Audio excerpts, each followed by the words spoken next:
Hey gang, so it's been a little bit since I've done sort of a unboxing video, and I just noticed something as I turned the camera on. The grill fell off of one of my Pete's here, so I guess I'll be fixing that here pretty soon.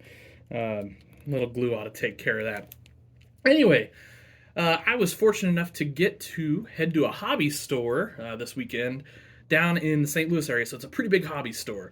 And I don't know. One of the cool things about if you can find a store that has model railroading supplies is you never know what you're going to find there. Now, I get that probably the most popular scale for model railroading is HO scale, which is 1/87th scale. Now, obviously, here in the 1/64 scale farm toy world, we're S scale, and so you're not going to find a lot of like structures or things like that that will work for your 1/64 scale model farm. But with some imagination, a little tweaking, things like that, you can absolutely find some very useful stuff.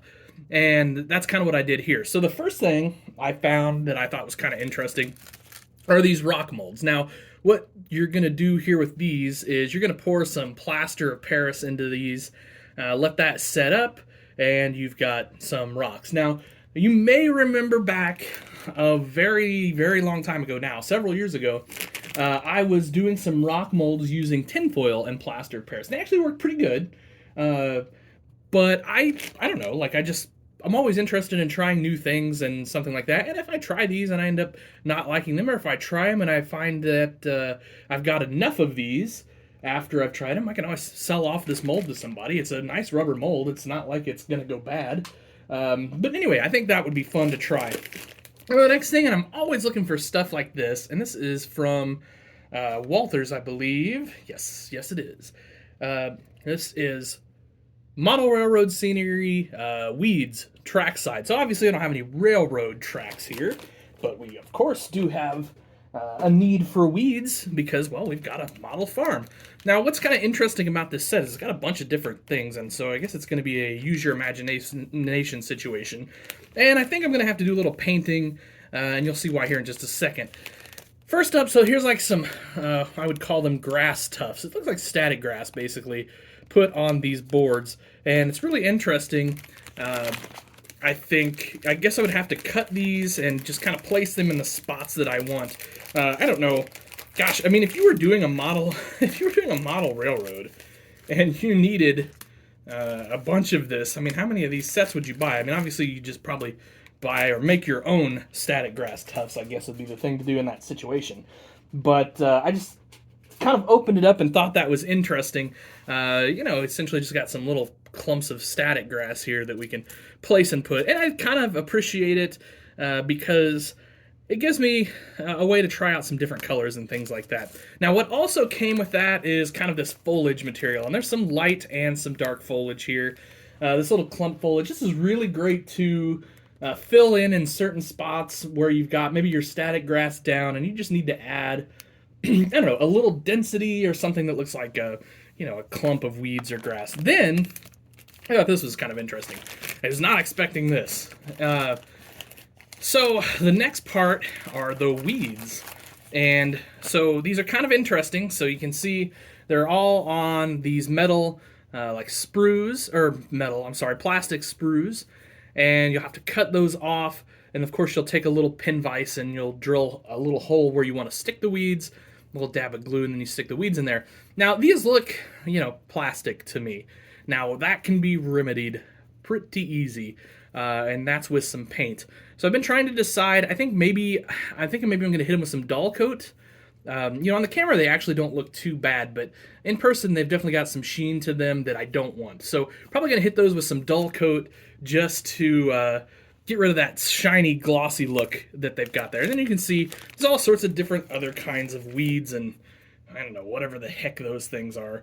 So it's really kind of interesting, and I'm just curious to try them to see and if they can kind of add a little character and depth to certain parts of the layout. There's just various different weeds and things like that here. So, I don't know, it's kind of interesting to try, and I'm sort of excited to see what that looks like when it's all said and done. Going to be kind of a fun project. Now, one of the things I always get when I go to pretty much any hobby shop is I pick up some more styrene These are kind of the more popular sizes I use. 6,000s by 6,000s, 1.5 millimeter by 1.5 millimeter. That's a good size. And then, let's see, this is going to be, yeah, this is another, and then I was going to say, there we got the 80,000s, 2 millimeter strip. So these are kind of the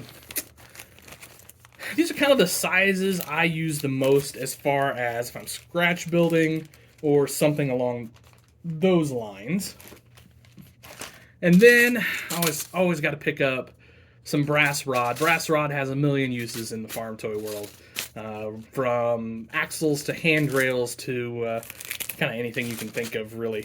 And I've got various different sizes because depending on what I'm using for, you just need some different sizes. You can see there's the 1.19 millimeter, the 1.57, and then we've got the 2.5s, the bigger ones there. So always kind of fun to check that out and have some of that on hand. I'm gonna move this stuff over. Oh, I didn't want to do that, but that's okay. Another thing I grabbed are styrene sheets. These are from Evergreen, and this is just plain. This is 1 millimeter thickness. These are really great for scratch building all sorts of things, from structures to maybe parts, tractor sheet metal, things like that.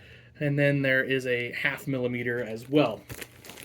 Now this is from Plastruct, and this is a 4 millimeter. This is wood planking, is what they call that. So kind of paint that up, wood color, weather it up, and you've got some wood. I'm going to use this as some decking, actually, for a couple different things. So you guys have to stay tuned and see what that's going to be all about down the road. And you're probably thinking, man, how much did you get? Well, the answer is probably too much.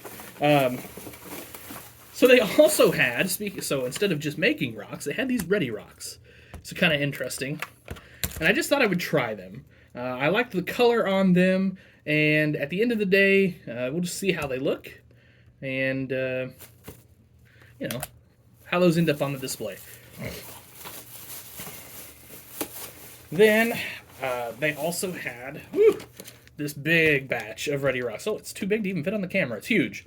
So these are going to go over by the stream on Dogtown, and I guess, unfortunately, I can't get there's sort of a better picture, but like I said, I can't get a really great picture of the way the camera's positioned now. But I'll show you guys those later. Kind of forgot how heavy that box was. It's a good thing. Then, last and not least, is the Overgrown Garden. So, kind of, again, more weeds. I've got that red barn situation where things are a little bit dilapidated. I just thought it might be interesting to try that there. And this is going to be, basically kind of what you got with the other set I was showing you there. So there's definitely some work there. And it's got this fencing. Now, this is actually HO scale fencing. So whether or not I can use that and make it look good is kind of a whole different story, but maybe I can if I put it somewhere and then have it overgrown with weeds. We'll see. And then this too has dirt, tufts, things of that nature, the kind of like static grass mat.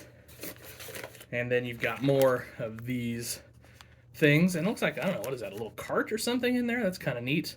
I guess you got everything you need for a garden there, including these giant leaves. I don't know. Let's see what those are for. Maybe pumpkin patch. I'm not sure. Anyway, it does have instructions, so I guess that's a bonus as well. So we'll just look through those instructions and figure that out. So anyway, guys, there you go. Kind of a short, well, I guess not really short, coming up on 10 minutes video of just some hobby store finds. Any questions, put them down below in the comments. Always happy to answer. Thanks for watching, guys. Really appreciate it. Have yourselves an awesome day, and happy tractor hunting.